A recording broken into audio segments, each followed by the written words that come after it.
Okay, this question is from Suspicious Car 7459. What I'm hearing from you is that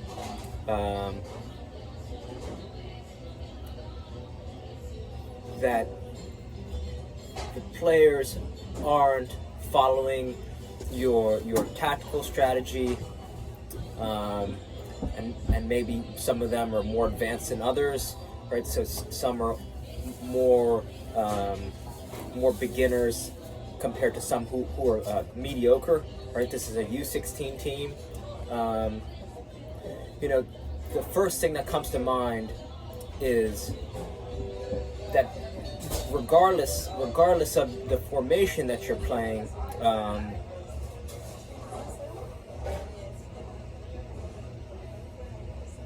I think that you could create a practice routine, so something that you can stand on and rely on that will effectively help them execute whatever strategy, whatever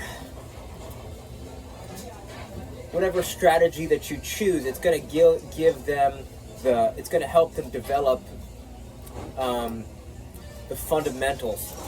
And what I mean by that is, if you schedule your practices the following way, right? You go warm up, then you go possession, right? Possession, you could go 2 teams and then have them play unlimited touch, and then you could drop down the touch to where now you only have 2 teams, right? Or I'm sorry, you only have 2 touch, 1 on the takeover. So if one team steals it from the other, they have a 3 touch, right? Because you have 2 and then 1 when they take the ball over. So it's possession, and then finishing on goal, right? So first 5-minute warm up, 5 to 10 minute warm up, and then if you're a fan of juggling, you could do some juggling as part of that warm up. 5 minutes, right? Everyone's got to keep the ball up. Right foot, left foot, right foot, left foot, nice and easy.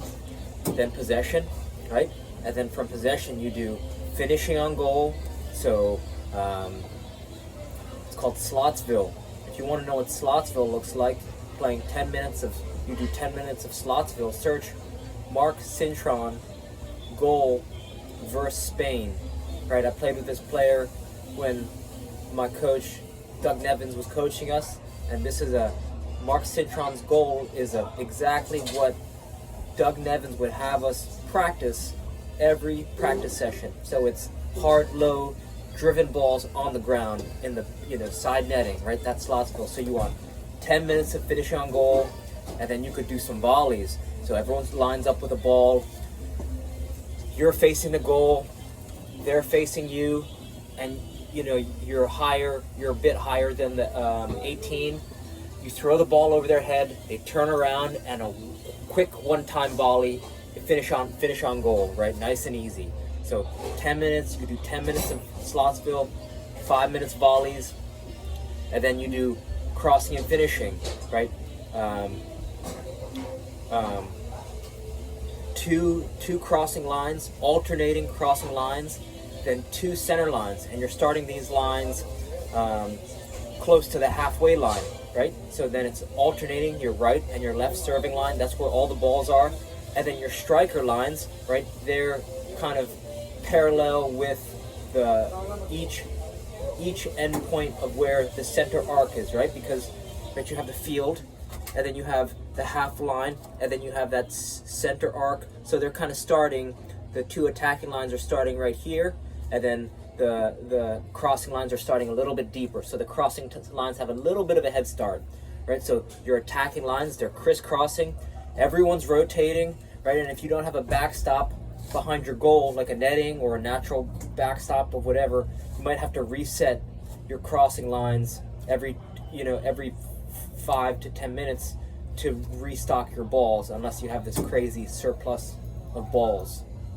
So you do that for 15 minutes, right? So to recap, it's warm up with some juggling if you like, then possession, you could do some possession, finishing on goal, Slotsville, then Volleysville, and then crossing and finishing, 4 lines total, all lines rotating, crossing lines are alternating, right? No whistle, no defenders, center attacking lines, like finishing lines, they're crisscrossing their runs and finishing on goal. And then the last part is the most important. It's you split up your team into 3 teams, and then you're playing to big goals, right? You want to bring the big goals in close. You want to make the field narrow, and this is going to encourage fast decision making, fast speed of play, lots of finishing on goal, lots of shots on goal, transitioning from attacking to defending. And then the reason why you want to split the team up into 3 is because if you only have 2 teams, then there's no like risk reward, right? If they win, they just stay on. But if there's 3 teams, and then you have to, it's like king of the hill. If one team loses, now they're on the outside as bumper players, neutral players with 1 touch. And what this does, this keeps them engaged in this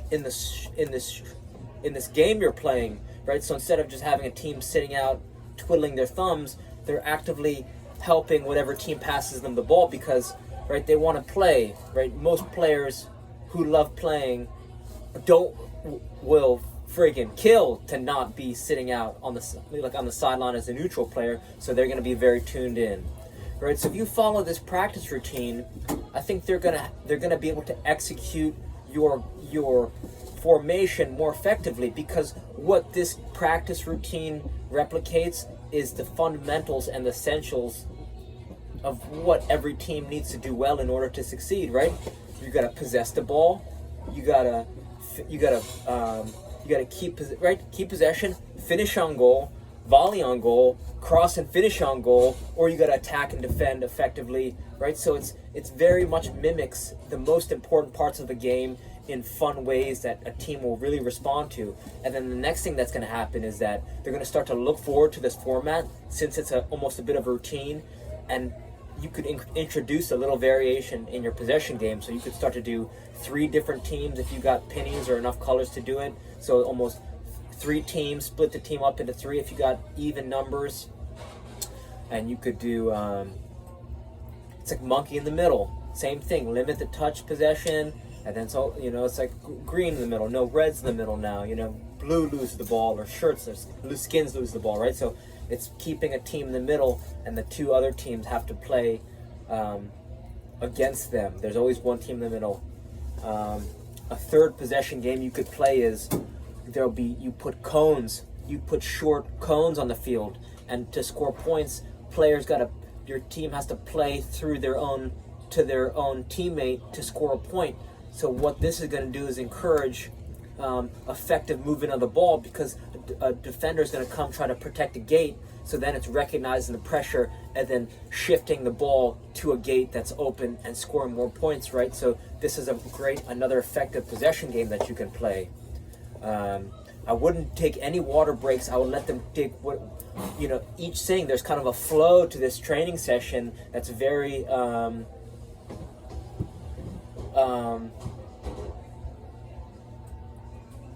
I wouldn't stop and get water. I would just get them whatever they want. You just tell them, say, we're gonna go, it's kind of a fast tempo. Each thing kind of leads into the other, so you're getting good energy right from the start of practice, and you're finishing on this very high note. And this is how my coach Doug Nevins coached us, and I just loved this. I just loved how he structured practice, and I loved the variation, the subtle variation.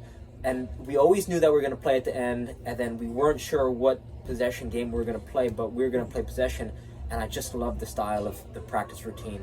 So if they can develop, if you can execute this practice routine effectively, then they can really effectively execute, your 4-3-3 or your 4-2-2, whatever.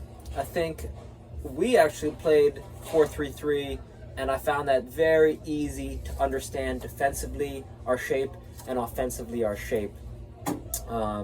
It's good to use physical cones to show your team's shape and movement, right? What you want the team to look like when you're defending and what the team to look like when you're attacking is a simple nuance that most coaches don't effectively articulate to their team. So if you can do that, I think, right, you got to have them understand. You got to say, hey team, listen, when you're defending, you got to compress and shift towards your goal.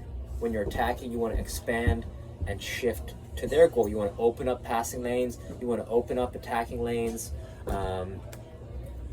penetrate down the wing or through the middle of the park and just punish them, right? When you're defending, you got to compress, slide, right? Make it delay, and like, you know, use your team, like have the team shape can act as a great defense if they just have a fundamental understanding of where they should be. Plus, then when they know where they should be when they're attacking, and when they know where they should be at defending, then they can start to break the rules, and then they're not restricted in like, am I in the right spot? Do I know what I'm doing? So using cones is a great way to say, hey, when we're defending, our shape looks like, when we're defending, our shape for, you know, 4-3-3. Fuck.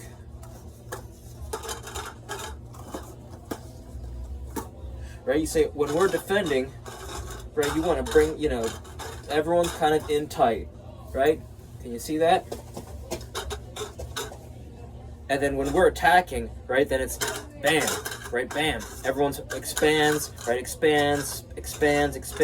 This one slides open, this one, you know, you can start to get open for each other, right? And just that simple, being able to articulate that effectively, right? This is your goal. This is your goal, right? So this is, you know, attacking.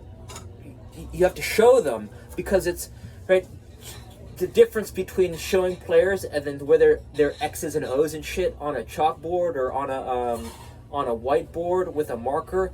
This is 10 times more effective. I remember when the first time a coach did that to me, I was like, wow, I'm gonna remember this lesson for the rest of my life. So try those things.